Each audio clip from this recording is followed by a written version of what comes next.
portal de alto escalão foi invadido e um grupo de heróis de elite foi enviado para caçar o intruso. Um garoto foi encontrado andando tranquilamente por um lugar cheio de monstros de alto nível. Os heróis se aproximaram do menino e pediram sua carteira de registro do portal. Essa versão turbinada do Sung Jin-woo disse que não precisava disso. O guarda mandou ele sair do portal, mas o garoto só virou as costas e disse: "Tenta a sorte, vadia." Os heróis ficaram chocados com a audácia, pegaram as algemas e tentaram prendê-lo, mas o garoto espremeu o braço do loiro com tanta força que o herói caiu no chão chorando de dor. Os outros guardas tiveram que sacar seus bastões mágicos e tentar pará-lo, mas o intruso bloqueou com um movimento quase imperceptível. Um herói tentou um chute na cabeça, mas não fez absolutamente nada. Ele revidou com uma joelhada nas costelas do herói que com certeza o deixará paralisado. Só o líder sobrou, e quando olhou para o garoto, viu um borrão seguido por um soco direto no estômago. O herói atordoado se pergunta: quem diabos é esse garoto?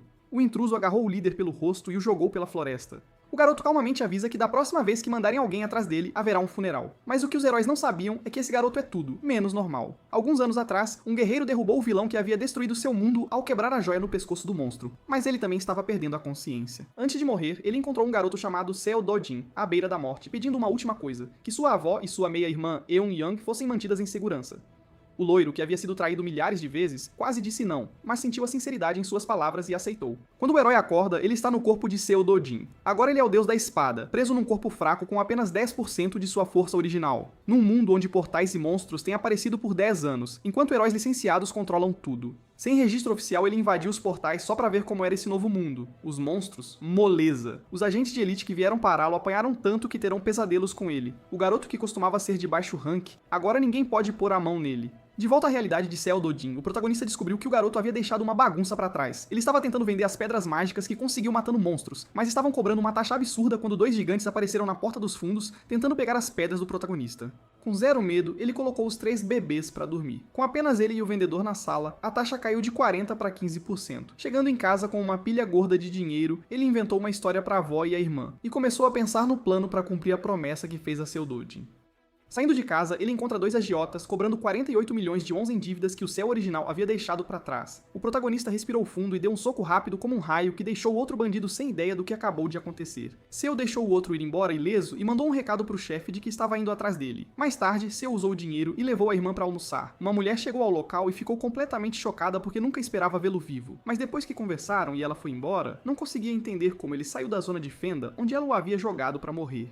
No dia seguinte, o protagonista pegou um táxi e foi para a base dos agiotas para acertar a dívida. O chefe estava furioso ao vê-lo depois que ele espancou os capangas. O protagonista disse que todos os capangas são fracos. O chefe ficou ainda mais irritado com a audácia dele e todos os capangas se levantaram cercando-o. Um deles não conseguiu se conter e avançou no garoto, mas levou um soco bem no meio da cara que deixou todo mundo em choque. Então o protagonista parou de se segurar e começou a espancar cada um deles sem nenhuma piedade. Agora que todo mundo está no chão, Seo disse que quer uma identidade registrada pronta até amanhã. O chefe está aterrorizado com o que acabou de ver, mas Seo achou algo estranho em toda a situação e perguntou se uma mulher ruiva havia ordenado o ataque a ele. A princípio, o cara ficou quieto, mas depois que Seo apertou seu ombro, ele cedeu e contou toda a verdade. Eles deveriam matá-lo e fazer parecer um suicídio. Seo virou as costas e foi embora. No dia seguinte, com seu cartão de registro em mãos, ele passou pelo portal Bamseo Zero. Dentro desse portal, ele teve que lutar contra cobras venenosas gigantes usando suas manoplas de garra. O chefe do portal era mais resistente do que parecia. Ele tentou de tudo, mas nada conseguia perfurar aquelas escamas até que uma espada antiga apareceu, que ele encontrou no chão. E com essa espada, ele terminou a luta fatiando o monstro em pedaços e derrubando o chefe com facilidade. Uau! Ele não esperava que um portal Rank B demorasse tanto. Recuperar sua força é a prioridade. Ainda bem que seus velhos amigos não o viram assim. Na cidade, um homem está vendendo suas pedras e a taxa é de 40%. Ele reclama que é muito e que sempre vende lá. Não poderia ter um desconto? O comprador explica que eles são os mais baratos, já que a equipe do portal já pega 5%. Assim a pessoa não precisa pagar nada extra. Então o homem concorda e pergunta o que aconteceu com o rosto dele. O garoto diz que um psicopata espancou todo mundo. O cara da bandana diz que a habilidade real importa mais que os ranks. Alguém guardando uma loja não tem o poder de um herói caçador. Ele também oferece ajuda ao garoto se ele precisar. Então Sally entra na loja. O balconista grita que Sally foi quem o atingiu, mas o cara da bandana mal consegue acreditar. Ele diz que um herói não bate em civis inocentes. O funcionário sabe que o cara é um veterano de 7 anos e conhece muita gente.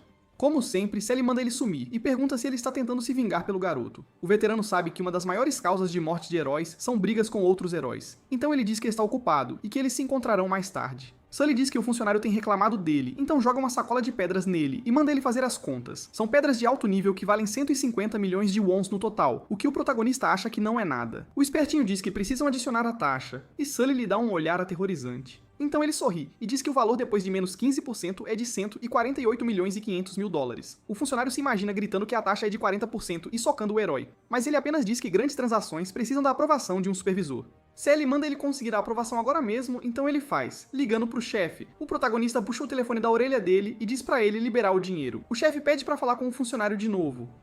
O telefone é jogado na parede com tanta força que fica preso lá. O garoto quer o dinheiro dele. Ele pega e diz que espera que da próxima vez seja tão bom quanto. 10 minutos depois, o chefe aparece perguntando por que o garoto não está atendendo o telefone.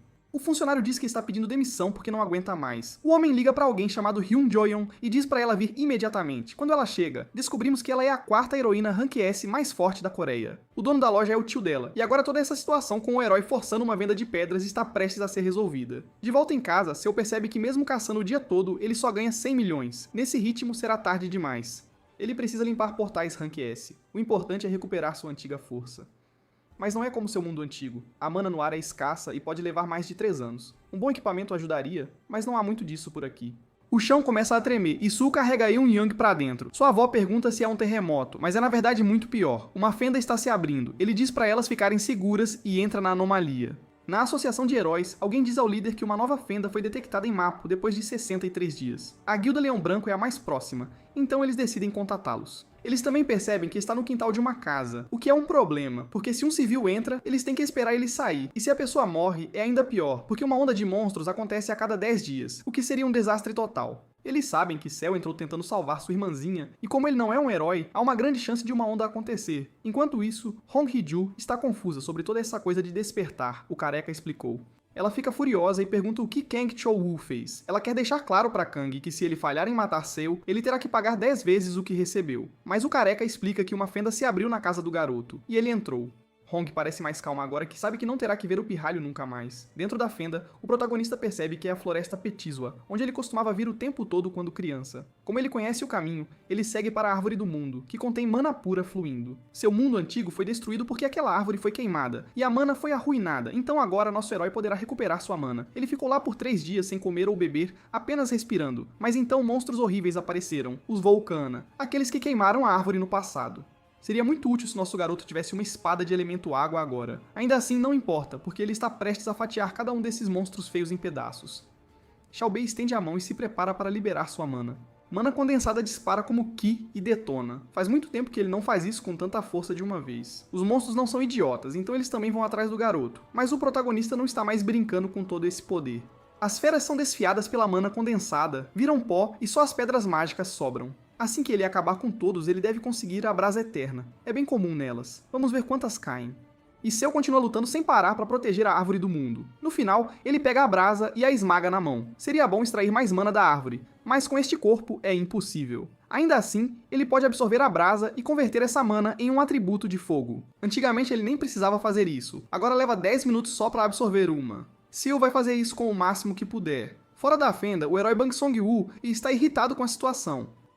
Kim Hyun-woo explica que o garoto só queria salvar a irmã, mas o outro cara acha que ouviu um boato. É fácil despertar dentro de fendas e não pensou em mais ninguém. Se ele queria morrer, deveria ter ido sozinho. O mestre da guilda disse a ambos para esperar pela onda. Parece que fendas também apareceram nos EUA, China, Reino Unido, Turquia e Suíça. É a primeira vez que algo assim acontece, mas os estágios iniciais estão sob controle por lá. Só a Coreia está ferrada graças ao Seu.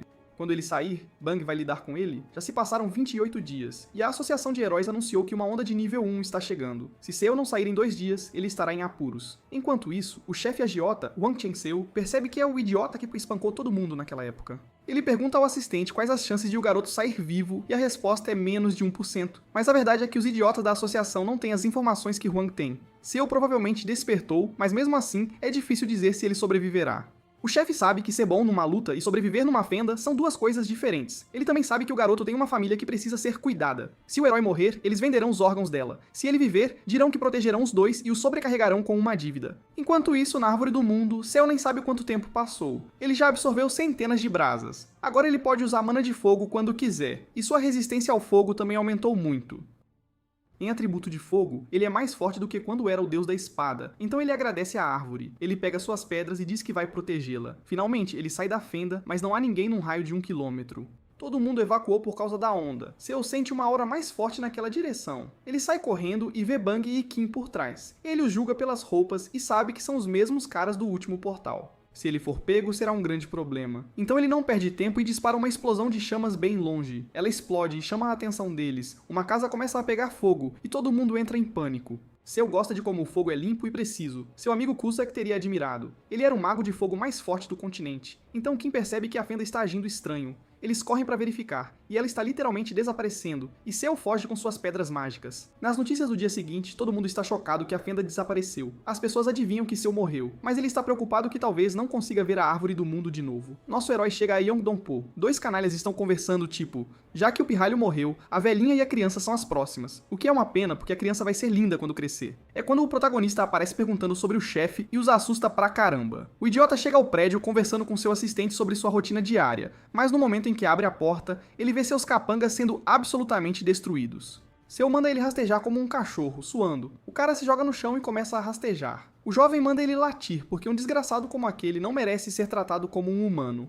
Huang começa a latir, e Cell diz que na frente dele eles agem todos submissos como se entregassem o fígado, mas no segundo em que tiverem uma brecha, eles o esfaquearão pelas costas, e ele pergunta ao chefe se ele realmente acha que esta é a primeira vez que ele lida com lixo assim.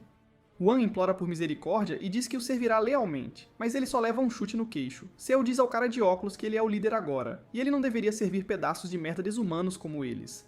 O assistente diz que o chefe dele tem conexões. Se de repente, se ele se tornar o líder, as pessoas vão achar estranho. Então o garoto diz que eles são especialistas em jogar pessoas no mar e esmagá-las no ferro velho. Se eles não fizerem o que lhes é dito, Cell os jogará num portal como comida de monstro. Eles imploram por misericórdia de novo. Enquanto isso, Cell pensa que seria mais fácil apenas acabar com Huang e evitar problemas depois. Ele estende a mão, então o chefe se desculpa. Mas quando ele olha para baixo, tudo está em chamas. Cell diz que se um único arranhão aparecer em alguém da sua família, todos serão massacrados. Eles têm que protegê-los 24 horas por dia, 7 dias por semana. No dia seguinte, todo mundo está tratando o garoto como se ele estivesse basicamente morto. Ele sabe que aparecer só causará problemas.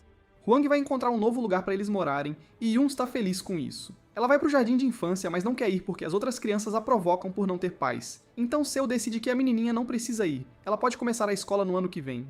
Ele acha melhor mandá-la para alguma escola particular de elite, onde ninguém possa falar mal dela, e o assistente maluco leva a avó e a menininha para passar a noite num motel. O cara de óculos diz que a empresa administra aquele motel, então é seguro.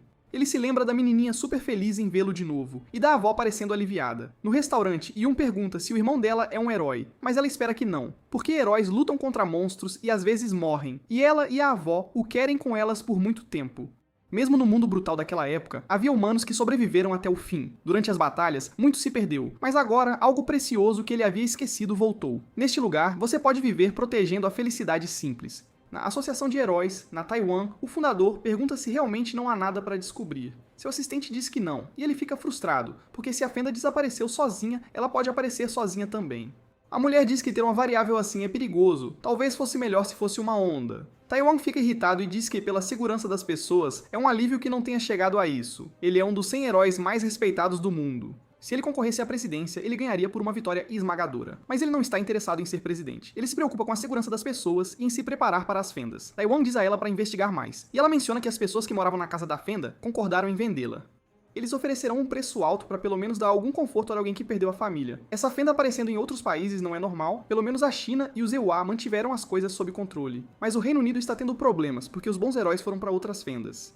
Assim que ele termina de dizer isso, ele recebe uma notificação de que a onda do Reino Unido começou. Mais tarde, Xiaobei entra na loja para vender pedras e o funcionário surta. Ele grita pro gerente perguntando quem é esse cara, e o gerente se levanta.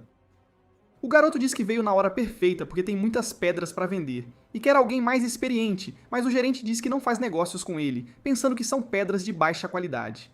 Ele explica que uma taxa tão baixa é uma grande perda para eles, e diz que há uma razão pela qual o centro do portal cobra uma comissão de 5%. E o gerente manda o garoto sair, mas Saobe abre sua mochila e mostra as pedras. Eles ficam chocados com uma pedra de herói que vale basicamente qualquer preço que ele nomear.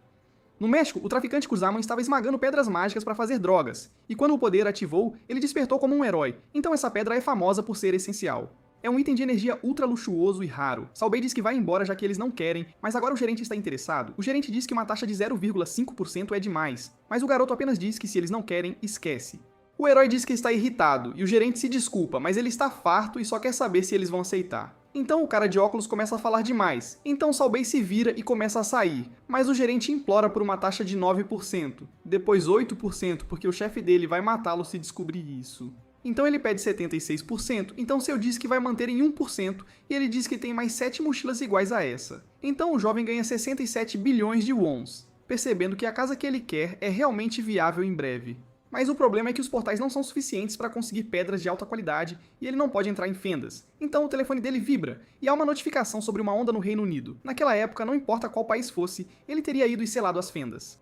Mas o garoto não vive mais assim. Agora ele está com a família num restaurante. A avó dele acha que é muito caro, mas Seo diz que ele ganhou muito dinheiro. Yoon-jae está amando a comida, então o garoto pede ainda mais, o que meio que irrita a senhora. Tudo está delicioso e todo mundo está feliz, mas não dura muito porque Hyun Jae-yeon aparece. Ela entra perguntando se pode ter uma palavrinha rápida com o herói. Ele diz que eles podem conversar depois do jantar. Hyun Jae-yeon se apresenta e o garoto a ignora completamente. Isso a deixa parada lá fora, frustrada, e todo mundo está cochichando sobre ela. Uma das 10 heroínas mais bonitas do mundo. Já se passaram 2 meses desde que ele entrou naquela fenda e saiu vivo depois de ser dado como morto. Um despertado virar rank assim em menos de 2 meses é bizarro. Normalmente isso leva anos. Não tem como ser real. O cara deve ter alguma outra habilidade única, tipo um truque na manga. O jantar acabou e a Hyun ainda está lá, mas tem mais gente esperando também. Kang Cho-woo. Furioso que o pirralho ainda esteja vivo, Seo ignora o cara e vai até a garota de cabelo roxo. Ele diz que vai ouvir o que ela tem a dizer, mas primeiro precisa que a Hyun chame um táxi e leve a família dele pra casa, porque ele tem umas contas pra acertar agora. A heroína coloca a família dele num táxi e diz pra não se preocuparem. Enquanto isso, lá dentro, o Kong já levou um soco na cara, e um funcionário diz que ele não pode fazer isso ali, e a coitada da garota também leva um tapa. O cara está completamente descontrolado, sedento por sangue, mas antes que ele possa fazer qualquer coisa, Seo acerta um soco bem na cara do loiro. Com a cara fechada, o herói pergunta se foi o Kong quem o trancou no portão e o deixou pra morrer. O vilão diz que não tem nada a dizer pra um cara abandonado pelo pai e com uma madrasta que o quer morto. Seo começa a gravar Kong e manda ele repetir. O punho do homem, mal parecendo humano, explode em chamas enquanto ele se prepara pra um soco.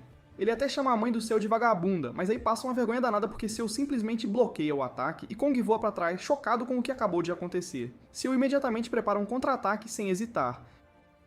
O funcionário tenta chamar a polícia, mas Hyun aparece e diz que vai resolver. Enquanto isso, o herói está basicamente espancando Kong com os punhos. Hyun fica chocada porque o cara é rank B e está sendo completamente destruído, virando pó. Mesmo que se fosse rank A, não tem como ser tão fácil assim. Hyun diz que se isso continuar, o pirralho vai matar o Kang, então ele para de socar. Ela pergunta o que o mais novo sabe sobre Cho-woo, e Seo responde: o suficiente. A garota explica que o primo dele é Kang Yong-pyo, um rank esse. O jovem diz que sabe e pergunta qual é o grande problema, tipo, qual a novidade? Hyun fica chocada com quão pouco ele parece se importar com as consequências. Ela explica que Choi-woo faz o que quer porque Young-pyo o protege, o que é um problemão. O que Seo está fazendo é perigoso, uma baita encrenca. O protagonista apenas sorri, e a heroína pergunta se ele não está com medo, mas Seo fica incomodado com o quanto ela sabe sobre a vida dele. Então Hyun explica que o tio dela a enviou, o cara que compra pedras mágicas, e ela também quer comprar. Ela acrescenta que vai comprar tudo o que ele tem, mas Seo diz que é muita coisa, mas o pirralho não percebe que o dinheiro de um herói rank, esse é basicamente além da imaginação, uma fortuna. Então ele sugere que ela apenas lhe dê uma carona, algo que não deveria ser nada pra Hyun-juin, tipo, moleza. Então vemos Hong-ju surtando depois de descobrir que o enteado está vivo. O careca de estimação dela diz que até a associação de heróis pensava que ele estava morto, e ele acrescenta que Kang foi espancado por Seo Dojin. Isso faz Hong perceber que o pirralho deve saber de alguma coisa, algum segredo. Se o pai ou o marido dela descobrirem, vai ser um problemão daqueles. E se a mídia descobrir, o preço das ações do grupo vai despencar e ir pro buraco. Ela manda o careca interceptar a mídia e calar a boca da polícia imediatamente, mas ele já tinha feito isso. Ainda assim, isso não é uma solução de verdade, porque o primo do Kang é Young-pyo. Choi-woo é visto como lixo até no mundo dos heróis, um zero à esquerda. Ele é só um peão fazendo o trabalho sujo, um capacho. Young-pyo ordena: se a polícia e a mídia começarem a encrencar com Kang, fica feio pro primo dele também, então o mais velho fez alguma coisa. Hong quer encontrar o cara e pediu uma reunião o mais rápido possível. Ela também fala sobre a traição do presidente Hwang Chang-seop quando ele cuidou da família de Seo. A mulher manda intimar o promotor Park e quer fazer o cara pagar por tê-la abandonado, custe o que custar. No total existem 37 fendas na Coreia, e 5 delas se transformaram em portões. Para o resto, apenas heróis designados e conectados podem entrar. Yoon-chae e um grupo estão indo para uma delas. O pirralho percebe que há apenas uma entrada, e mesmo sabendo que é a garota de cabelo roxo, eles ainda verificaram e checaram tudo de novo, para ter certeza. A heroína Rank A, Jung In-ju, achou estranho ela ter sugerido entrar numa fenda antes, e Hyun diz que é só mais divertido, uma aventura. A condição de Show era que ela o deixasse entrar numa fenda. Em troca, ele venderá todas as pedras pelo preço de mercado, sem desconto.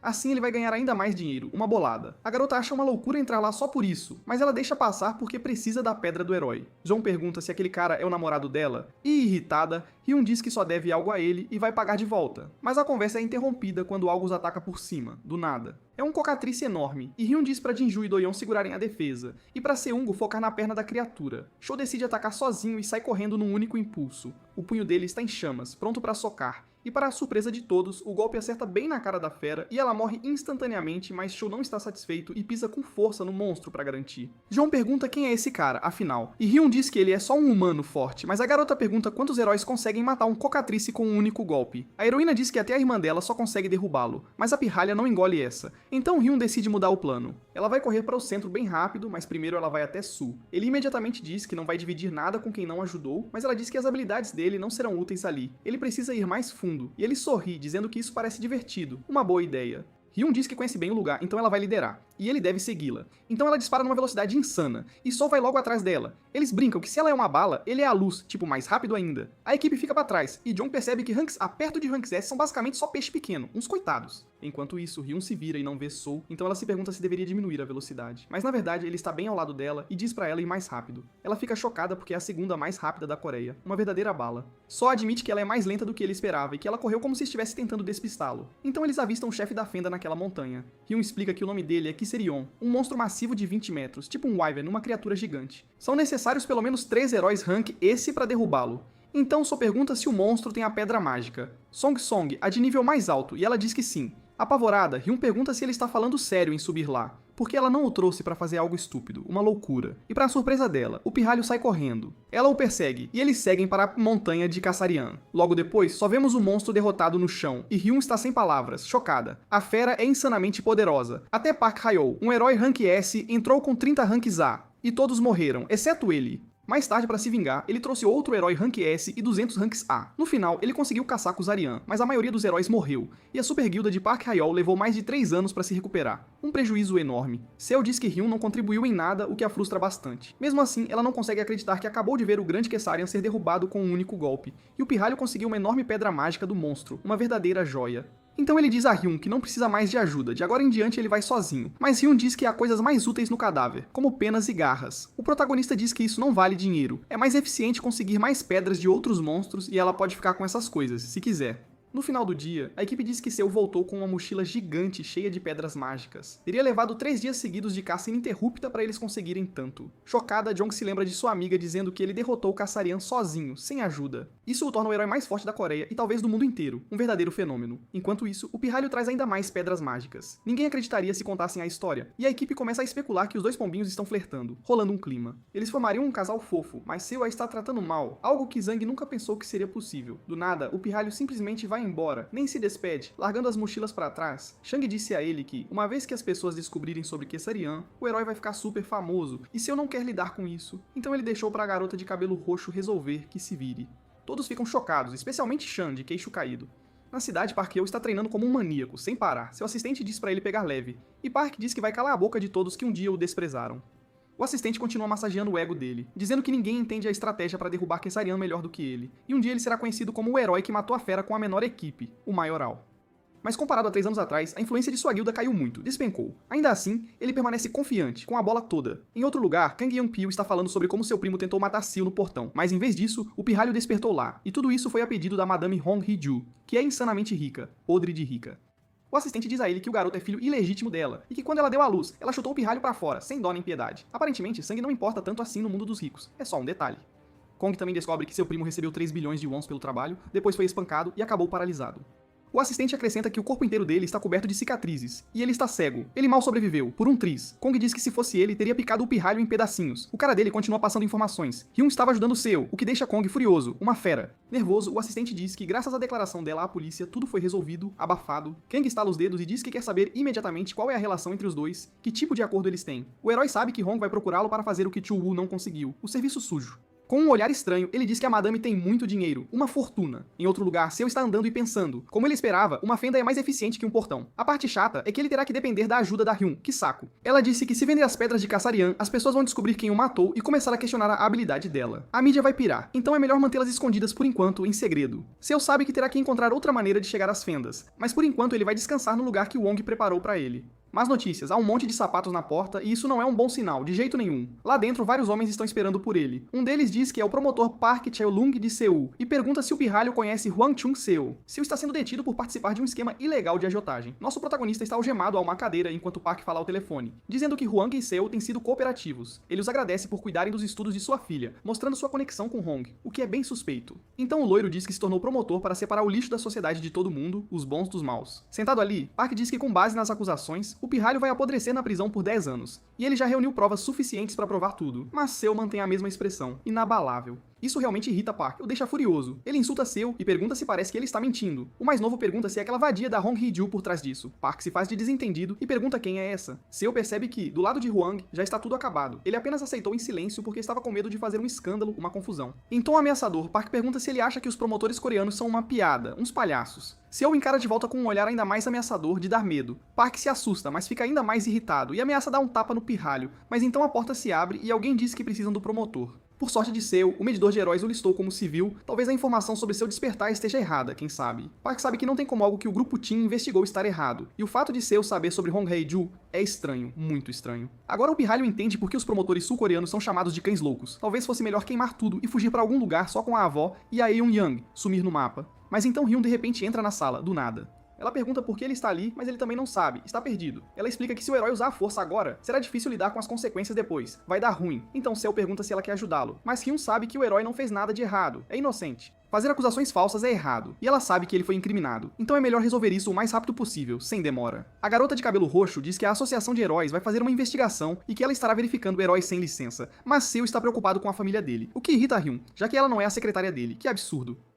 Ainda assim, ela acaba cedendo e diz que os dois estão bem e não há motivo para se preocupar, está tudo sob controle. Ele a agradece e diz que vai pagá-la de volta, e Hyun diz que será resolvido o mais rápido possível. Dito isso, o método que ela escolheu não é sobre provar a inocência de Seo, já que Park foi demitido após ser considerado culpado por aceitar subornos, um corrupto. O pirralho deveria ter sido punido por operar sem licença, mas graças a Hyun, tudo terminou com liberdade condicional, uma sorte danada. Enquanto isso, no Reino Unido, um monstro de 4 olhos com veneno super forte está atacando civis. Seo diz que é uma Cassian, o que choca Hyun porque é um monstro novo, e só a associação deveria saber o nome dele, que mistério. As pedras de besta contêm energia condensada junto com informações únicas do monstro, como seu nome. Na Terra, tudo é movido pela ciência, mas em seu mundo arruinado, era movido pela magia. Como monstros aparecem em ambos os mundos, Seo conhece os nomes da maioria deles, é um expert. Ele explica que você pode derrubar uma Cassian rápido usando extrato de formiga flor vermelha, e acrescenta que é inofensivo para humanos, mas não para a besta. Se você borrifar neles, eles não conseguirão mais pular, ficarão parados.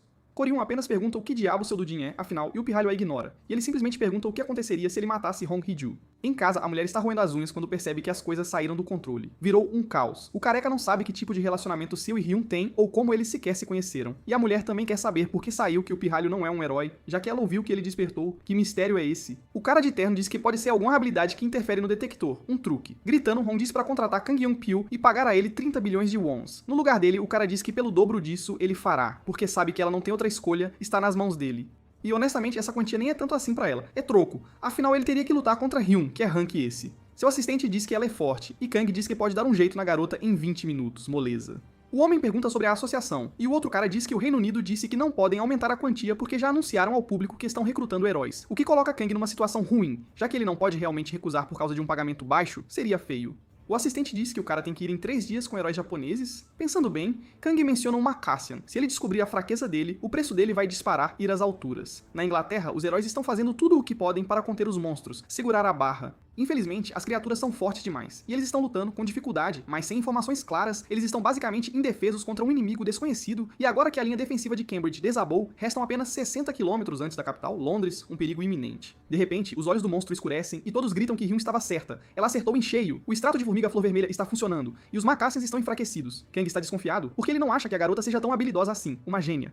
Agora é a hora dos heróis darem o golpe final nas feras, acabar com tudo. No dia seguinte, a imprensa está chocada, mas eles concordam que ela teve o melhor desempenho na sede do Reino Unido. Hyun encontrou a fraqueza dos Macassians, salvou o país e literalmente se tornou uma heroína, uma lenda viva. A família real britânica vai condecorar a garota, torná-la uma cavaleira. Quando a garota de cabelo roxo aparece, todo mundo enlouquece tirando fotos, querendo saber como ela descobriu tudo aquilo. Eles querem a opinião de Kang Young-pil também, já que ele caçou a maioria dos monstros lá, o grandão.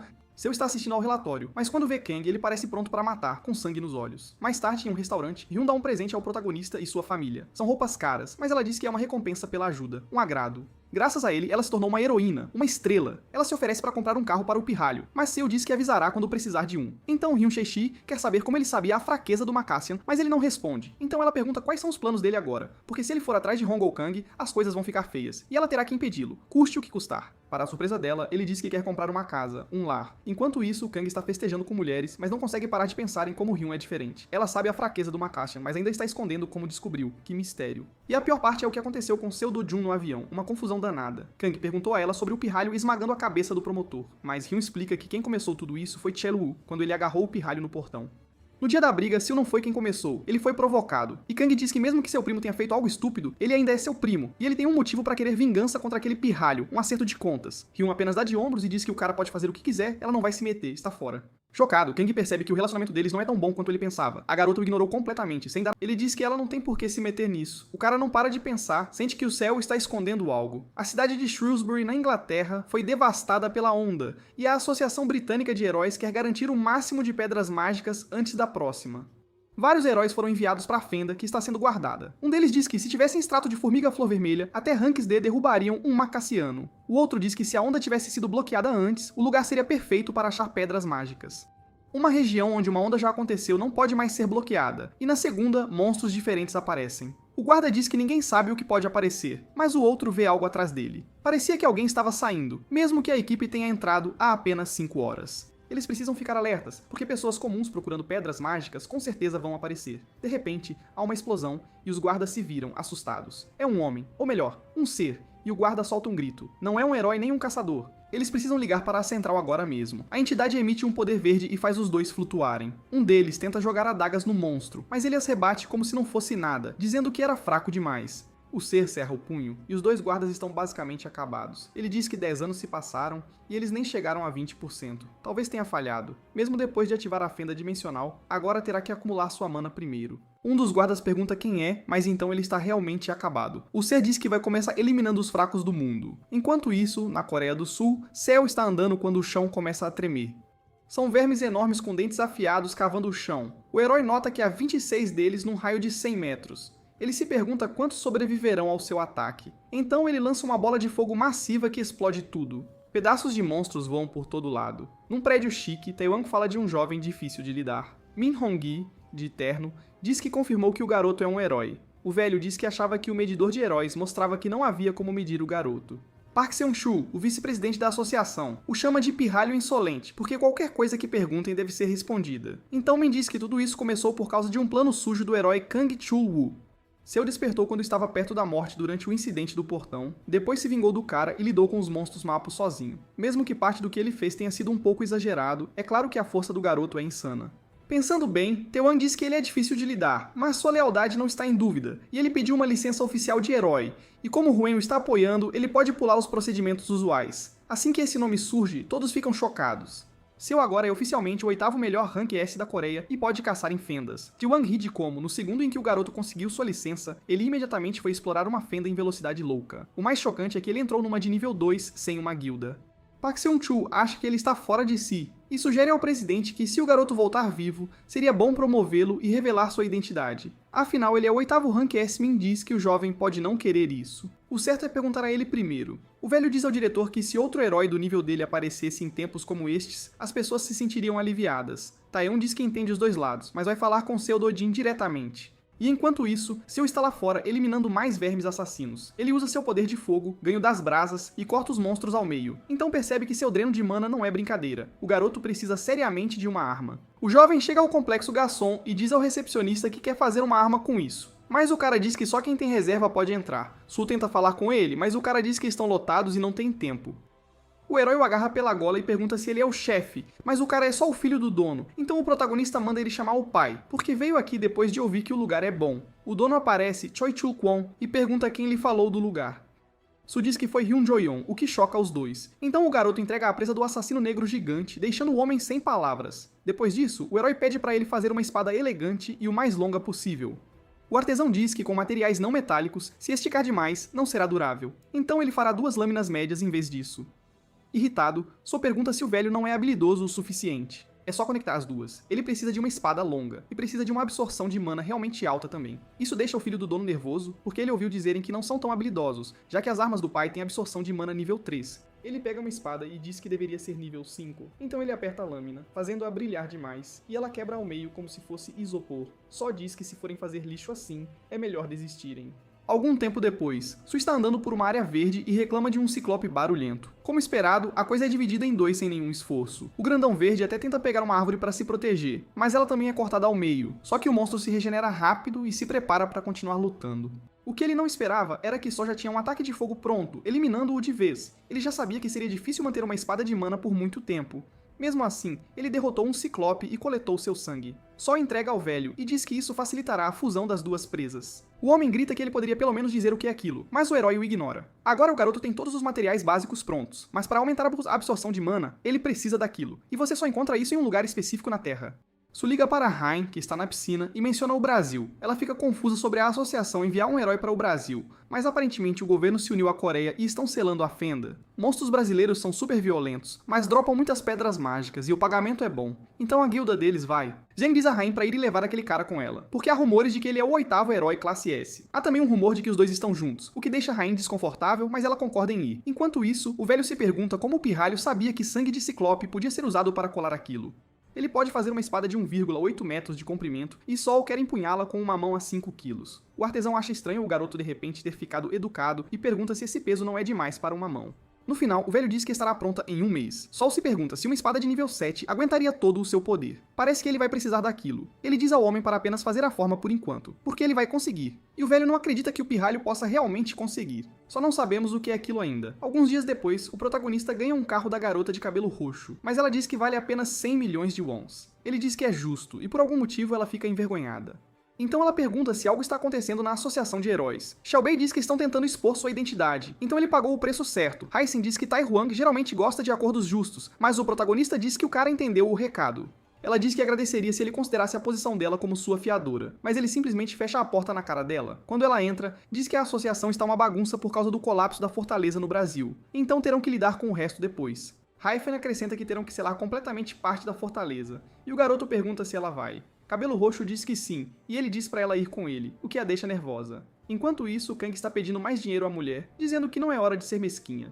Kang reclama que o cara ganancioso já recebeu 30 bilhões adiantado e ainda pede mais. Ela nunca deveria ter confiado em alguém assim. O herói diz que ninguém mais aceitaria o trabalho, mas a madrasta insiste que há caras por aí que matariam sem hesitar. Confiante, Kang diz que a informação dela está seriamente desatualizada, porque seu Dojin é o 8º Rank S da Coreia do Sul. A mulher grita que isso deve ser uma piada. O outro retruca que se ela não acredita, pode esperar por lá até ele estragar tudo. Essa nova informação deixa Hong muito nervosa, porque se for verdade, ela não pode controlá-lo, então acabará pagando a mais. Kong diz que seria ainda melhor se eles se tornassem parceiros de negócios regulares. Hong diz que concordará com qualquer coisa desde que aquele pirralho seja destruído.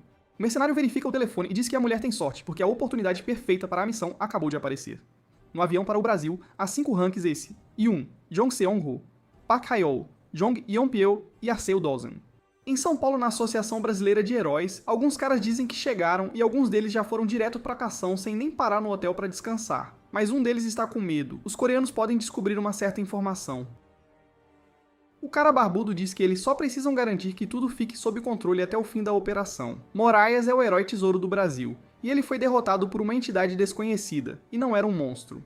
A caixa preta claramente captou a forma de um humano, e aconteceu perto da fenda Santorin. Mo Shao manda mensagem para Zedshu, e aquele lunático já está na fenda mais problemática sozinho. Enquanto isso, eles estão em uma reunião sobre o período de ajuste, que é de 2 dias antes de serem autorizados a entrar nas fendas. Quando a garota entra no carro para ir atrás do protagonista, Kong a para e diz que o cronograma ainda não começou. Então Hun responde que precisa verificar um local, e o homem pergunta onde. Ela diz Santarém.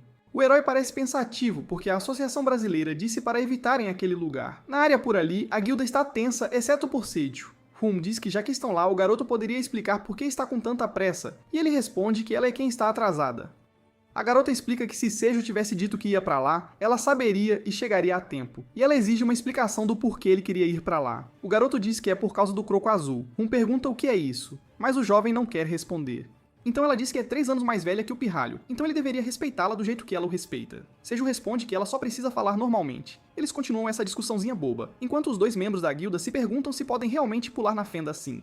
Eles podem estar com Ryun, mas parece que o novato é quem está liderando. Mas nem todos os novatos são iguais. Seja o Dungeon é um novato que quebra recordes. A garota de cabelo roxo pergunta se o herói está planejando fechar a fenda. Ele diz que veio pra cá pelos materiais, então não vai fechá-la. Ele está pegando tudo o que pode, mas uma enorme garra afiada como navalha interrompe a conversa, atacando um garoto com tudo o que tem. Todos se posicionam e percebem que esses monstros não são brincadeira.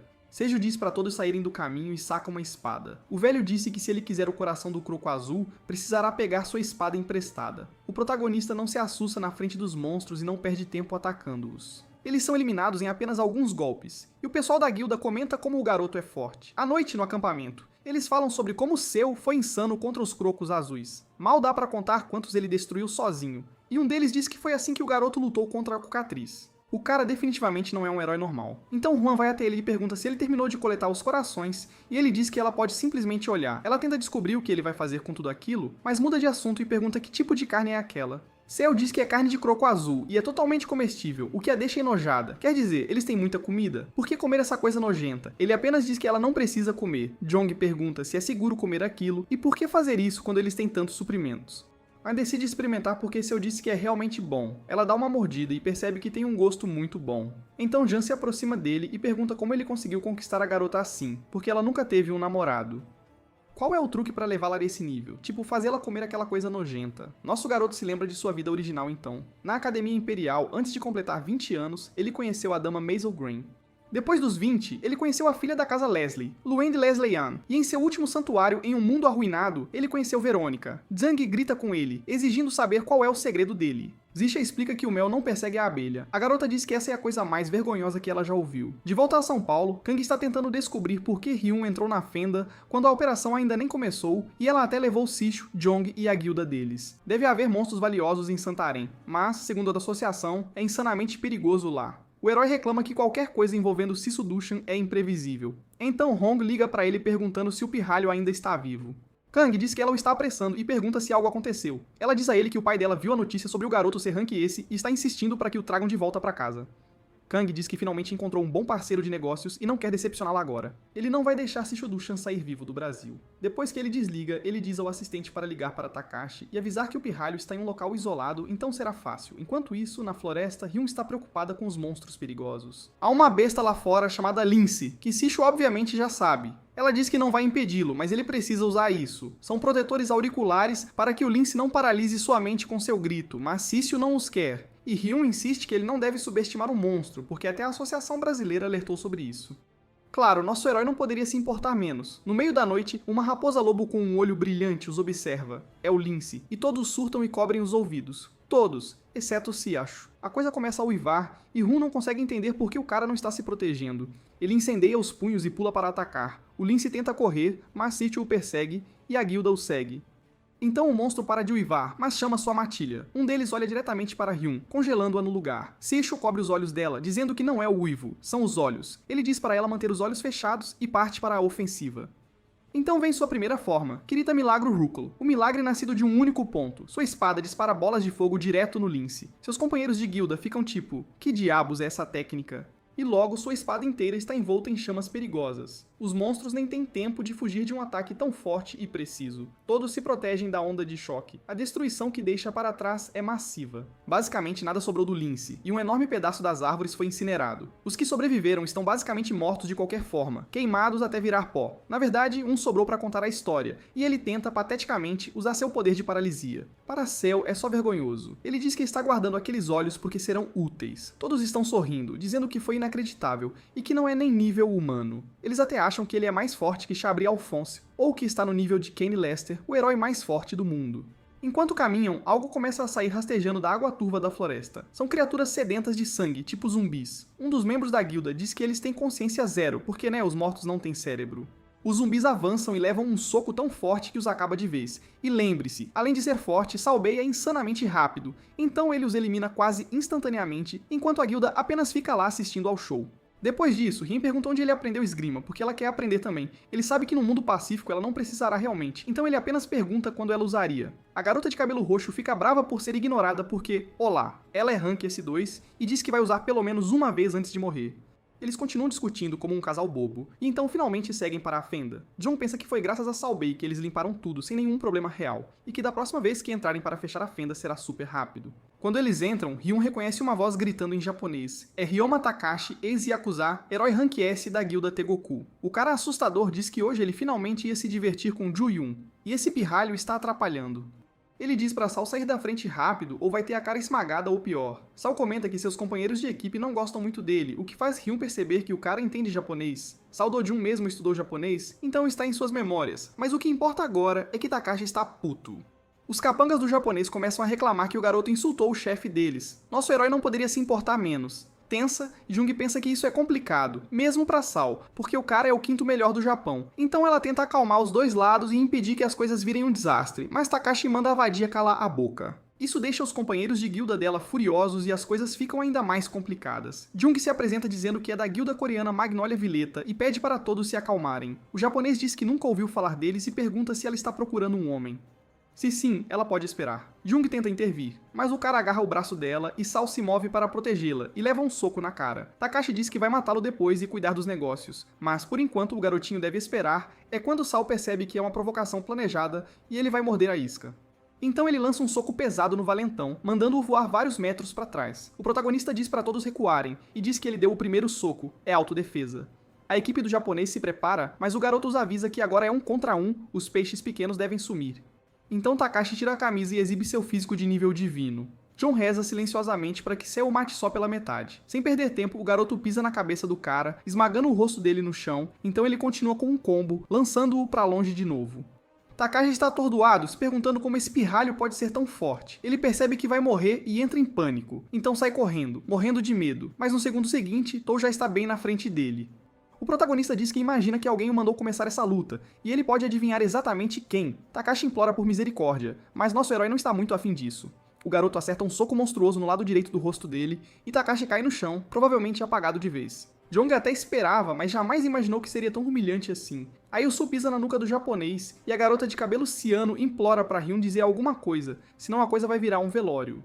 Ela berra pro garoto parar pra não matar o cara, mas o Su responde que vai assumir a responsabilidade. Ela agarra o braço dele e começa a falar que ele nem deveria fazer algo que precisaria assumir a responsabilidade, pra começo de conversa. Enquanto a guilda do Takashi tenta socorrê-lo, o Su insiste que é melhor mesmo é varrer lixo assim. O Jang fala pro garoto não se rebaixar desse jeito, e a Ryun diz que o valentão já aprendeu a lição, né? E ela avisa os capangas do Takashi pra nunca mais arrumarem confusão com ninguém, e eles se ajoelham na hora, mas isso ainda não é o bastante pro Su. Ele quer que todos eles encostem a cabeça no chão. Ele ainda solta que a Yakuza corta o mindinho quando a gente pisa na bola. Isso apavora os caras de vez. E eles começam a implorar por misericórdia. Pra humilhar de verdade, o Su faz eles repetirem que são um lixo e pedirem desculpas. Enquanto isso, lá no Brasil, em São Paulo, o presidente não consegue acreditar no que houve. Um Rankesse daquele calibre, um cara daquele nível, acabou aleijado por causa de um único homem. Ele tinha a esperança que a Coreia e o Japão trabalhassem juntos pra fechar a fenda de Santarém. Mas se a história foi essa, não tem por que a Associação Brasileira se meter. Então eles vão deixar tudo nas mãos dos coreanos e japoneses. O Daniel pergunta se algo perto da fenda parecia diferente, mas a Jung responde que não. E se o seu Dojun foi tão citado no relatório, por que ele não está aqui na sala com eles, afinal? Eles respondem que o herói teve que sair para resolver uns pepinos, umas coisinhas. E lá está ele, no hospital, segurando um buquê de flores. O Cell pede pro Takashi ficar quietinho, e aproxima o olho do Link do único olho bom que ele tem. Aí ele pergunta o que rolou. O homem sussurra que, por causa de um lixo como ele, causou problemas para as guildas coreanas e que a Yakuza é um bando de idiotas. Os boatos sobre a briga entre os heróis coreanos e japoneses se espalharam rapidinho. O Taiwan comenta que tem notícia do seu Dojun todo santo dia. O assistente dele pergunta se é verdade que a associação japonesa desistiu de investigar, mas parece que o próprio Takashi mandou eles não fazerem absolutamente nada.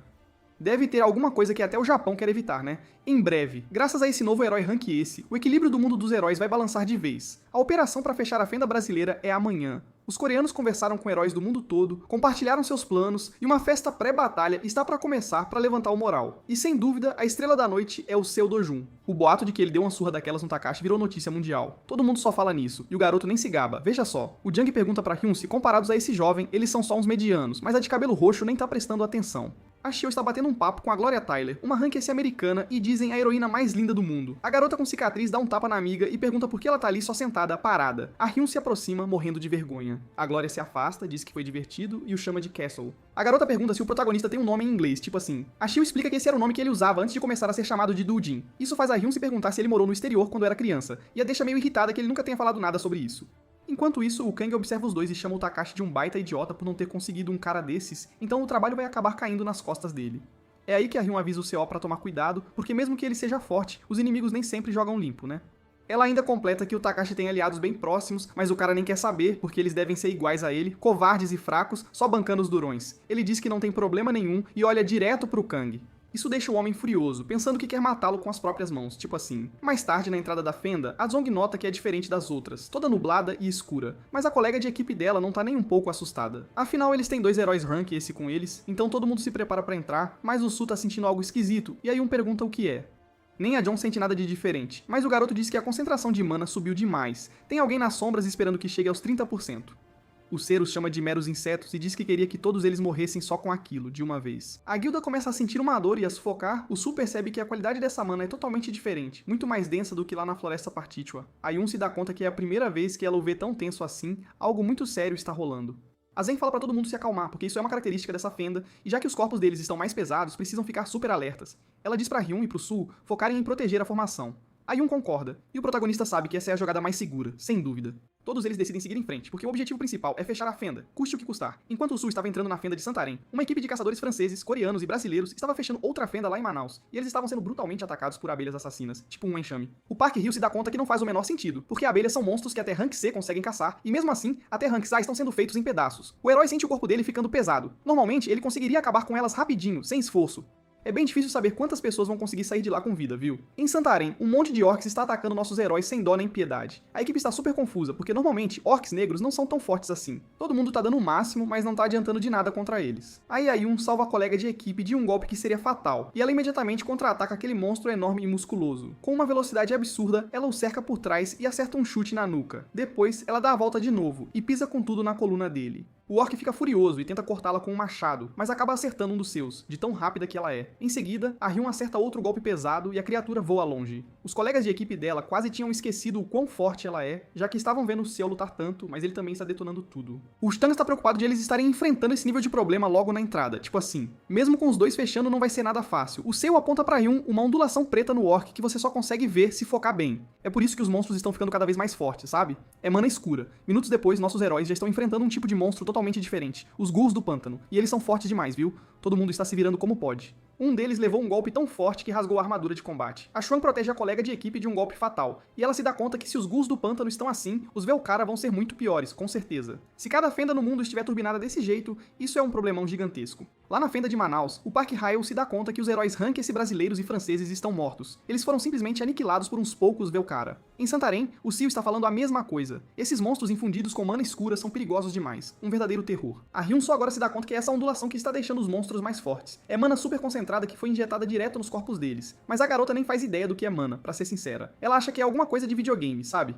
O Ciel suspira, e ela pergunta se essa tal de mana existe de verdade na vida real. Aí o cara explica que a diferença entre um herói e uma pessoa normal é justamente ter ou não ter mana. Um mundo sem essa ideia de mana parece super estranho pra ele, mas isso só quer dizer que tem sido bem tranquilo até agora, né? Infelizmente, essa paz não vai durar muito tempo, e o Céu espanca os ghouls do pântano até virarem purê com os punhos. Aí pergunta se de todos os tipos de mana, a mana escura é a que turbina os monstros, e ele responde que é tipo um esteroide, sabe? Ela pergunta como ele sabe de tudo isso, mas ele responde que o estranho mesmo é ela não saber, né? Depois de sair do território dos ghouls do pântano, a guilda seguiu o conselho do Céu para evitar os Velkhira e se moveu mais devagar. Mas no caminho, eles encontram algo bem estranho, casulos de alimentação dos Velkhira. Isso significa que eles devem estar por perto, e todo mundo precisa ficar super alerta. Mesmo assim, o Ciel diz que o perigo de verdade está bem ali, e chamas surgem na mão dele. Os colegas de equipe querem saber se ele é um mago, mas ele simplesmente os ignora, atira direto nos casulos e explica que os Velkhora que absorveram mana escura a usam para controlar os mortos como se fossem marionetes. Se eles não destruírem esses casulos, vão ser cercados e aniquilados num piscar de olhos. Agora, o que resta é derrubar a criatura de verdade. Aí o Jung se dá conta que mesmo sendo a primeira vez dele numa situação dessas, ele já sabe de tudo, é impressionante. É uma loucura total, não é só força não, é algo que vai muito além do que é humano. Aqui pede pro Céu ser sincero e dizer se ele está vivendo uma segunda vida, tipo assim. O Céu sorri lembrando do passado e pensa que é mais ou menos isso, mas ele não dá nenhuma resposta. Em vez disso, ele pergunta quanto tempo ainda falta para eles chegarem no núcleo da fenda. A Jang responde que depois da floresta, eles já vão estar na metade do caminho. O Céu afirma que eles vão fechar a fenda hoje mesmo, o que deixa todo mundo chocado. Ele até conseguiria, mas o resto da guilda, coitada, não tem condições. A maioria deles já gastou toda a resistência, então ele manda todo mundo descansar, que ele vai dar um jeito nos Velkhira e já volta. Sem nem esperar por uma resposta, eles saem disparada, em velocidade máxima. Os colegas de equipe ficam de queixo caído quando percebem que ele ainda tem toda aquela força sobrando. É inacreditável. Depois de alguns minutinhos correndo, ele encontra um monstro, uma aranha gigante, daquelas de filme de terror. Sem perder tempo, ele ataca as pernas esquerdas dela com a espada. A Velcora solta um grito estridente que fura os ouvidos e atira teias nele. Super focado, o CO corta todas as teias e usa a brecha para desferir golpes limpos e super precisos naquele inseto monstruoso. E assim, o Rank CO o derruba com a maior facilidade. Ele se dá conta que por ter absorvido mana com a técnica dele, ele nem está cansado. Que coisa. Quando ele volta, a Ryun comenta que caçar um Velcora sozinho nem parece de verdade, e ele não aparenta estar cansado nem um pouco. O CO diz que não consegue sentir nenhum monstro na floresta, então é hora de dar uma descansada. Um tempinho depois, ele está cozinhando uma carne, e um colega de equipe pede um pedaço. Ele brinca que talvez o seu seja tão forte porque come umas coisas dessas, né? Isso deixa o herói curioso, então ele pede um pedaço também. Enquanto isso, o seu está pensando que carne é basicamente só pra encher a barriga. Mas, ei, se eles querem ficar mais fortes, então tá valendo, né? Então ele lhes dá um presentinho, passando um pouco da mana dele pra eles. Os dois bobalhões, claro, dizem que se sentem cheios de energia, tipo assim. Aí a Jung fala que se eles continuarem reto, vão chegar no núcleo da fenda. Mas como todo mundo está exausto, é melhor deixar pra ir amanhã. O Céu acha que eles deveriam fechar a fenda hoje mesmo, mas as mochilas deles já estão lotadas. A Kyun diz que está exausta, porque os monstros estão super turbinados. Eles precisam de quantos corações de crocodilo azul e outros materiais for possível, coisas que você só encontra aqui no Brasil, sabe? Mas com a mana escura dando as caras, tudo mudou, porque variáveis aleatórias nunca são um bom sinal, né? Algo nisso incomoda o Seal, mas ele simplesmente esvazia a mochila e manda eles levarem pro hotel. Aí ele diz que vai fechar a fenda rapidinho e depois alcança todo mundo. O Seal segue em frente sozinho, detonando todo tipo de monstro turbinado e coletando pedras mágicas super valiosas. Enquanto isso, a equipe está voltando e a Jonk está preocupadíssima com ele. A Kyun diz que o cara ainda tem uma energia absurda sobrando, é impressionante. Ela se sente até envergonhada de se autodenominar Rank esse perto do Céu, pra ser sincera. Não deve existir ninguém igual a ele em lugar nenhum do mundo, é sério. Enquanto isso, ele está detonando um monte de orcs negros gigantes. Tem um montão deles, mas é óbvio que isso não vai pará-lo de jeito nenhum. Ele forma uma bola de fogo gigantesca e a arremessa direto nos monstros que estão no caminho dele. Nenhum deles sobrevive pra contar a história, coitados. Quando a equipe finalmente consegue sair da fenda, já é dia claro. O Seu não parou de lutar esse tempo todo, nem por um segundo. Ele está coletando uma tonelada de corações e pedras mágicas pelo caminho, já que cada monstro deixa um monte pra trás, né? A Associação Brasileira de Heróis. Todo mundo está comemorando porque a fenda foi fechada, mas aí eles comentam que a guilda que estava lá saiu há uns 10 minutos, o que deixa todo mundo super confuso.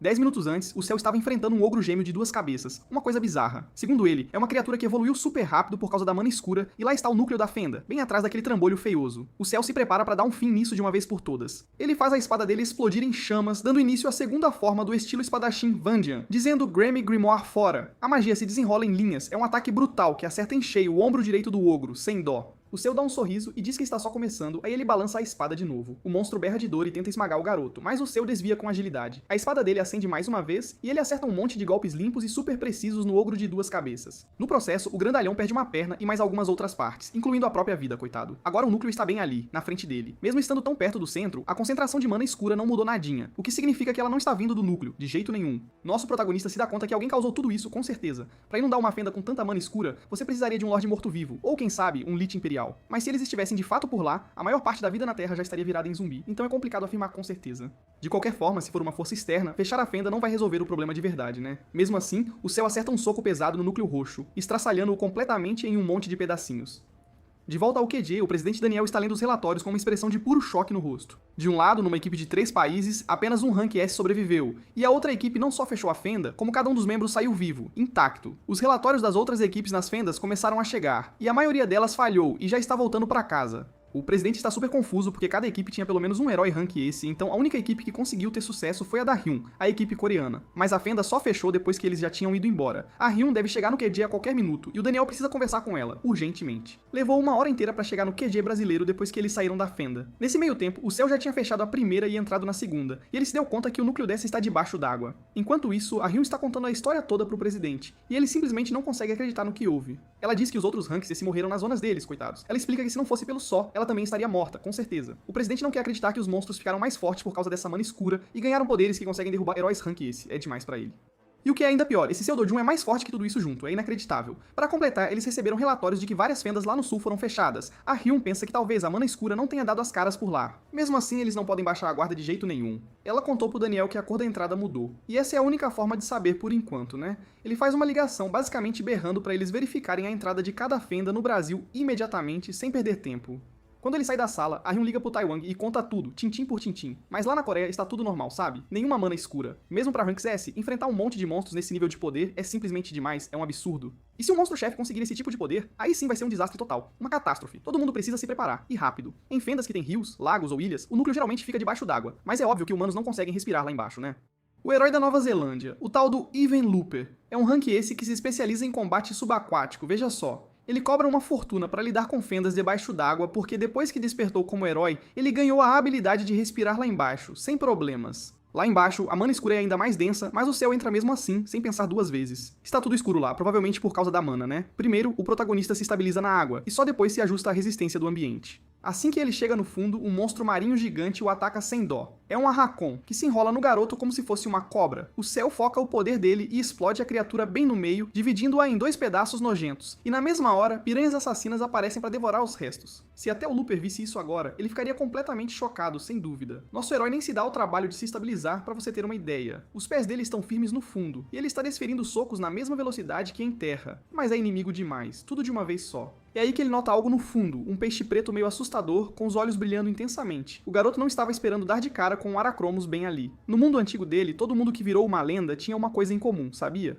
Eles caçavam Aracromos lá atrás, quando ainda eram um Zé Ninguém, sabe? O Seal não pode deixar uma chance insana dessas escapar de jeito nenhum. A criatura não tem predadores naturais, é impressionante. Qualquer coisa que ela enfrenta acaba tendo um subespaço criado que engole a presa inteira, sem deixar rastros. Nosso herói engole um pouco de água e começa a ficar sem fôlego, tipo assim. Vencê-lo até a morte seria super fácil, mas aí ele não conseguiria o subespaço dele, né? O jeito certo é suprimi-lo com mana pura, e esse espaço então se tornará dele, só dele. Com isso, o protagonista se transforma em pura luz, e tudo ao redor dele é simplesmente destruído. Mas nessa velocidade, ele vai acabar sendo empurrado para trás, então o herói se concentra ainda mais, despejando uma quantidade maior de mana.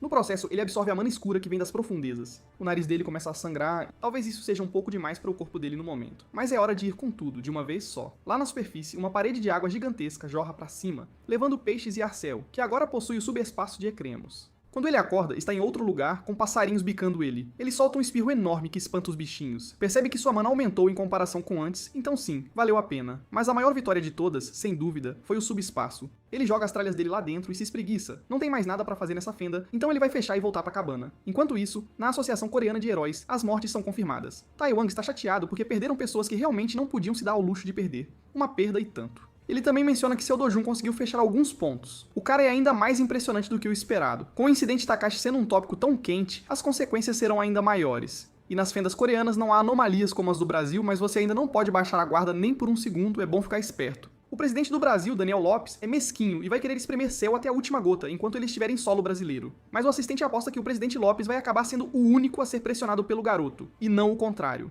Taiwan ri, lembrando que o Pirralho não é um cara qualquer, é um herói esse rank. No Brasil, Daniel reclama que é caro demais. Seu diz então que não há nada para conversar, mas o presidente o chama de volta, desesperado. Ele diz para ele pensar na segurança do Brasil, afinal essa é a missão dele como herói rank esse. Mas o jovem diz que fechou 2 fendas sozinho. Os heróis brasileiros ainda não fecharam as deles. Então Seu acrescenta que a segurança do Brasil não tem nada a ver com ele, que se virem. Se as fendas da Coreia fossem assim, o cara não estaria enviando seus heróis para cá, pode ter certeza.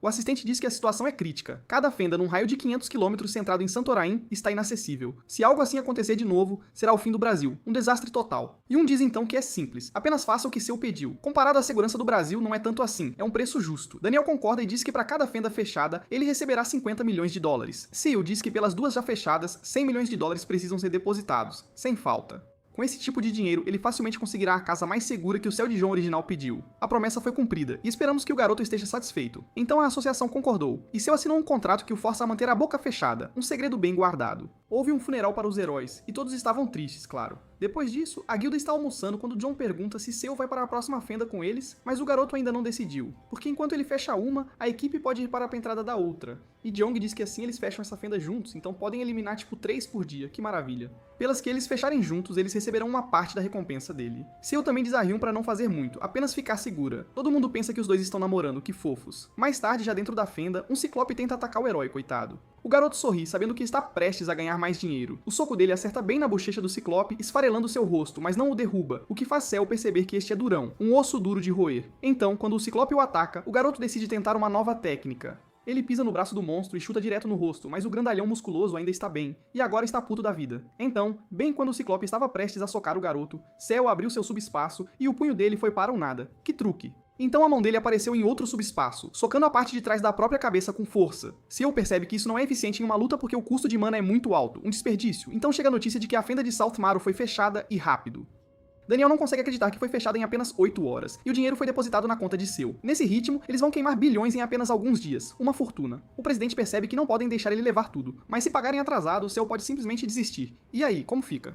Daniel ordena que chamem imediatamente todos os heróis Rank A e B próximos e formem uma equipe para competir com ele. A recompensa será de 10 milhões de dólares e eles terão total apoio. Uma baita ajuda. Agora é Seu Dojun contra a Aliança Internacional de Heróis. Que comece a briga. Qual lado fechará mais fendas? Kang já recebeu a mensagem, e seu assistente diz que os rumores de que os Ranks S morreram estão deixando todos nervosos. Um clima tenso. Então o cara diz que 10 milhões não é muito, mas já que será fácil, tanto faz, né?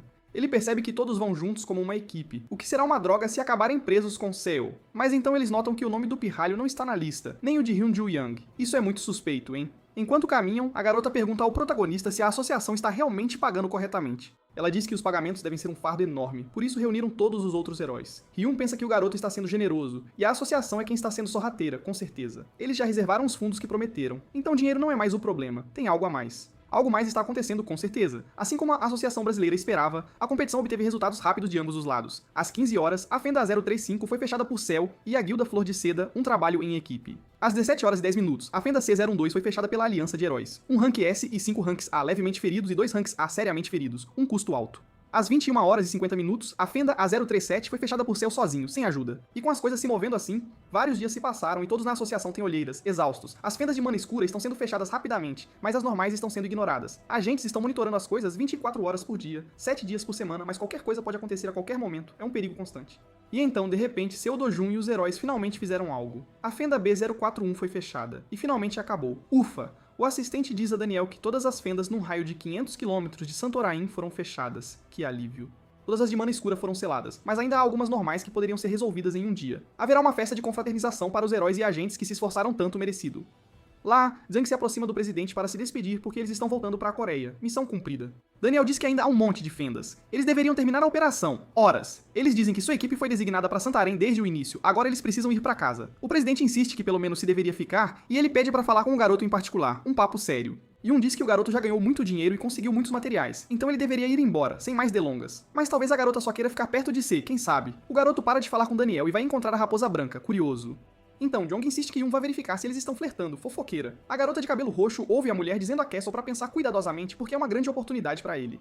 A heroína começa a ficar paranoica de que ela o chamou pra pedir pra ele morar com ela, que loucura. Glória diz que vai esperar pela resposta dele, e se diz que vai pensar, sem pressa. Rum percebe que a mulher é linda, mas a expressão do garoto é a mesma de sempre. Será que o cara é impotente? Se volta e pede a Glória para convidá-lo para o mercado de ouro. Que interessante. Rum sabe que é um leilão anual para Elite realizado em Las Vegas, mas ela não entende por que o garoto iria querer ir. Que mistério. Mas a mulher diz que a condição é que ele tem que ir para a casa dela uma semana antes. Isso deixa a garota louca de ciúmes, morrendo de inveja. Glória diz que ele pode pensar e envia o convite VIP. Então Kang se aproxima e fala sobre como tanto a gata coreana quanto a gata americana estão nas mãos de Si. Que sortudo. Yun sabe que o cara está tentando causar confusão. Um verdadeiro encrenqueiro. O homem ri alto e chama de atenção de todos. Então diz que não está planejando nada, apenas quer apresentar um amigo. E é Takashi que por algum motivo já saiu do hospital. Que recuperação rápida. Daniel não convidou o japonês por causa de coisas assim, claro.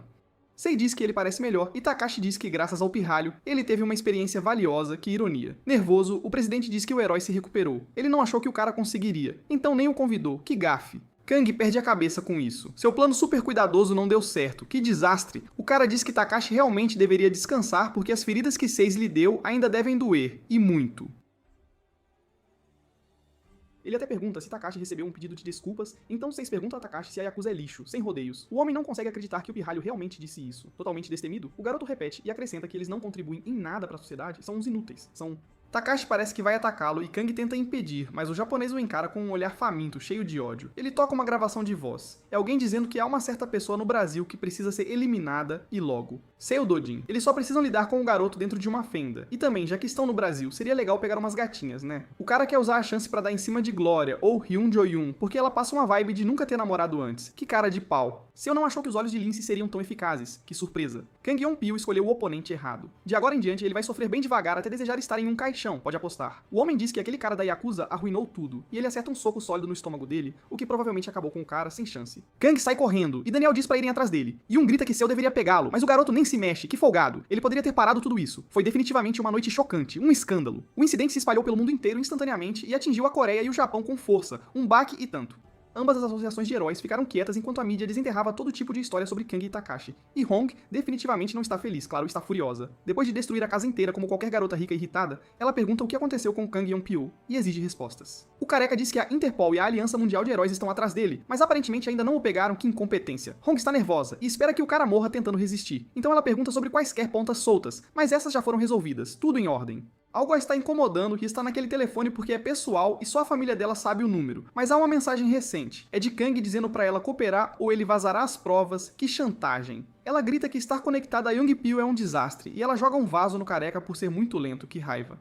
Ao sair da sala, ele encontra Seo Kyung-chul, o pai de Hong Hee-ju. Ela fica chocada ao ver o pai ali e nem sabe o que dizer. Então ela imediatamente leva um tapa na cara, que susto. Ele pergunta se Hong pensa que o pai dela é um velho apodrecendo, e ela leva outro tapa para que entenda de uma vez por todas. Kyung-chul pergunta se ela realmente achou que ele não descobriria. Ela disse a Kyung pra matar Sotudin, que absurdo. A linhagem deles produziu um herói rank esse. O velho realmente quer que o garoto volte pra casa. Ele não suportava ver seu grupo rival crescer graças a Jang Sung-kook, mas agora ele também tem uma chance, e não vai desperdiçar. Enquanto tudo ao redor de Kang Kyung-kyo estava virando um caos, o grupo de Seoul voltou para a Coreia. O garoto ganhou muito dinheiro e tem os materiais para a espada, mas Hyun está curiosa sobre uma coisa, um detalhe importante.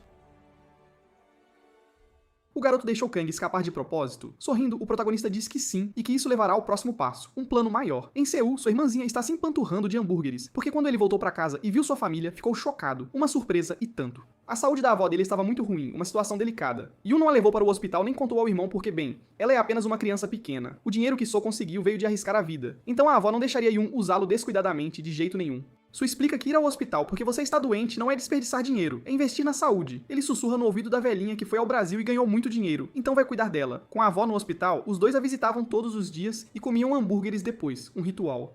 Naquele mesmo dia, só foi ver o artesão, que o elogiou porque o coração do Croco Azul está em perfeitas condições. Então a espada ficará ainda melhor, uma obra-prima, levará 3 semanas e o homem está começando imediatamente, sem perder tempo. O herói quer pedir mais uma coisa além da espada. Ele tira a seda Velcora da mochila junto com um saco de veneno. O velho tem que fazer uma armadura com isso, mas no tamanho da irmãzinha dele. A defesa da armadura de seda Velcora é insana e muitos heróis adorariam tê-la. É um item raríssimo. Então o artesão pergunta se a irmã dele é uma heroína, mas só quer que pareça roupas normais para disfarçar. Não é para lutar, mas o velho diz que crianças crescem muito rápido, então ela só poderá usá-la por uns 2 anos no máximo, uma pena. Então, só tira uma pequena garrafa de líquido verde da mochila. É extrato de Talapu. Se você misturar com os materiais de tecido, ele fica elástico, que maravilha. Tailapu é um monstro tipo planta super comum. O velho nem sabia disso e pergunta onde o garoto aprendeu todas essas coisas. Que gênio! Su diz que é a segunda vida dele, sem mais nem menos. Depois disso, uma pessoa misteriosa está andando pela cidade. Ele entra em um café subterrâneo e diz que o dono deve ter bom gosto. Que lugar legal. Ele veio para encontrar alguém e queria que as coisas fossem mantidas em segredo. Descrição total. O cara de óculos é Park Seung-wook, 52, um ex-secretário executivo que agora trabalha como freelancer. Ele está lá para encontrar Sododin. E logo de cara, ele diz que o garoto está em todas as notícias. Um verdadeiro popstar. Sol conseguiu o contato dele através de Hyun Ju-ai, que disse que Park ajuda heróis quando eles querem fazer as coisas discretamente, sem alarde.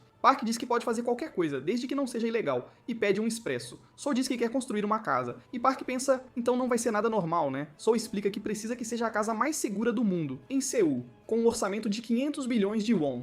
Uma bagatela. Park cospe o café todo no garoto, e Sol pergunta se é a primeira vez dele lidando com um orçamento assim. Que situação. Park diz que com um dinheiro assim, não é uma casa, é um castelo, o que realmente deixa Su interessado, e muito. Então Su oferece um orçamento ainda maior, 1 bilhão de won, uma fortuna absurda. Park pergunta se Su sabe qual é a casa mais segura da Coreia agora. Su adivinha que é o lugar do presidente Oh Young-yoon em Gangnam. E ele está certo, claro.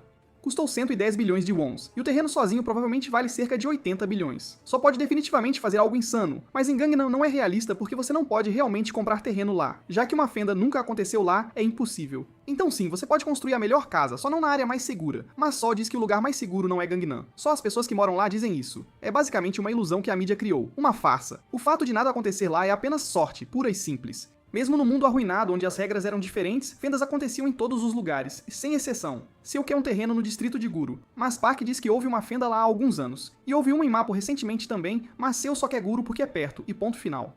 Então vemos essa fenda vermelha assustadora. Um dragão sai, parecendo confuso, e logo depois, Seo Do-jun simplesmente o estraçalha, sem dó nem piedade. Sua nova espada é muito melhor do que ele esperava. O artesão diz com confiança, é a melhor coisa que ele já fez. E ele não vai cobrar nada, porque Seo trouxe todos os materiais, que generosidade. Mas Seo já enviou o dinheiro de qualquer forma, 1 bilhão no total, porque ele não gosta de dever nada a ninguém. É o jeito dele. A verdade é que a espada vale mais de 100 bilhões. Caçar vai ser ridiculamente fácil agora. Uma moleza. Depois de se encontrar com Park Seung-wook e decidir sobre a casa, Seo passa semanas focado em caçar fendas. Enquanto ele está andando com a irmã, ela diz que é bom que a vovó saia do hospital em alguns dias, que é alívio. E ela reclama que o irmão tem estado super ocupado ultimamente, mas então um cara diz: bem, então você não precisa visitar a velhinha todos os dias. Que desaforo. O homem foi enviado por Seo Gyeong-chaeol, e ele precisa que o garoto entre no carro. Seo diz a Yoon-young para fechar os olhos, e o carro daquele cara está prestes a ir direto para o ferro velho, virar sucata. Seo diz para ele sumir e nunca mais voltar, que audácia. Seo explica à irmã que o cara estava tentando separá-los e a garotinha pergunta se ela pode fazer a mesma coisa se alguém tentar separá-los, que fofa.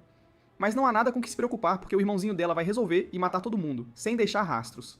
Jung e Hyun estão jantando juntas, conversando sobre a casa que o amigo delas vai comprar. Hyun diz à garota de cabelo roxo que ela terá que se mudar para mais perto dele, e Hyun começa a ficar paranoica de que Glória vai roubar o homem dela. Que ciúmes. Então Jung diz que quer se mudar para mais perto de Seo também. Hyun pensa que ela está brincando, mas não está, apenas não pelo motivo que Hyun pensa, claro. É para o benefício da guilda e para torná-la mais forte. Seo está em um nível totalmente diferente em comparação com os Hanksesh, é outro patamar. Seria inteligente ter um escritório da guilda perto da casa de todos, e assim as duas decidiram se tornar vizinhas do protagonista, que esperto.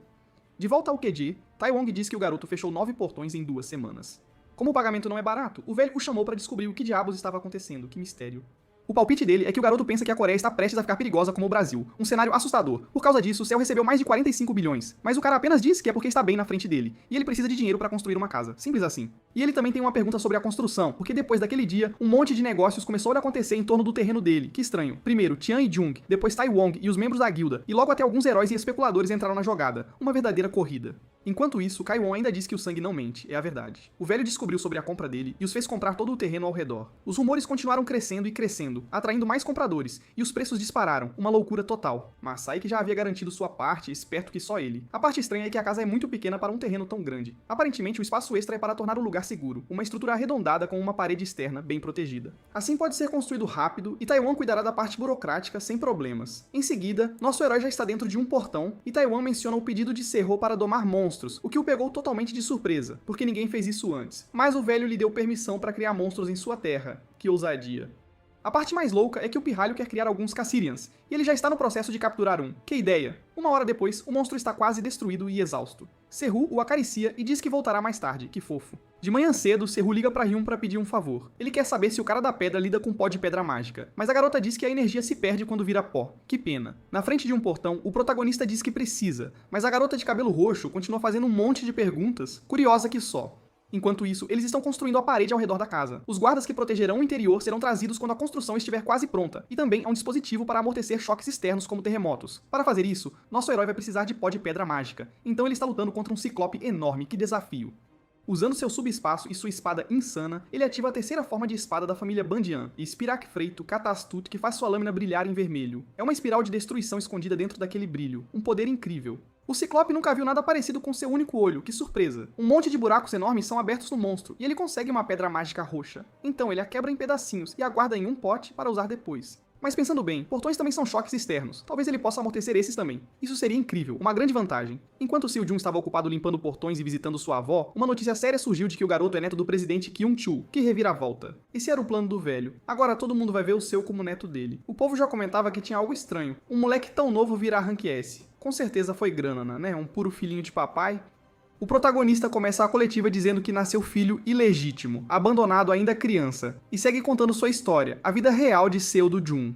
Até os mais céticos viram posts de amigos da escola e ex-chefes dele sendo entrevistados. E o povo começou a sentir uma pena danada do garoto. Por causa disso, as ações do grupo do vovô caíram 30% num piscar de olhos. Vemos o original pedindo para a avó e a irmã serem mantidas em segurança. Logo, essa promessa vai se tornar realidade. A maior e melhor segurança do mundo inteiro. Basicamente, tudo está resolvido, mas o Kang ainda está por aí. Por enquanto, ele está prestes a cair direitinho numa armadilha. A última coisa a resolver são os portões que podem surgir do nada. Por isso, estão cuidando da parte externa primeiro, para se protegerem. O garoto está pagando o dobro para se mudar mais cedo, então tudo estará pronto em 10 dias. E Seo deixou claro, ninguém pode entrar hoje à noite. Ele joga todas as pedras mágicas que coletou no seu subespaço, fazendo um ritual intenso, espalhando as pedras pelo terreno e criando um símbolo gigante e brilhante no chão. São todas as pedras da melhor qualidade que ele conseguiu, e o pó delas vai impedir qualquer variável inesperada. Agora que a base está pronta, o protagonista vai buscar os guardas. Enquanto isso, num estacionamento, Hong discute com Kang porque se ele teve tempo para ameaçá-la, deveria ter usado para matar o Seo.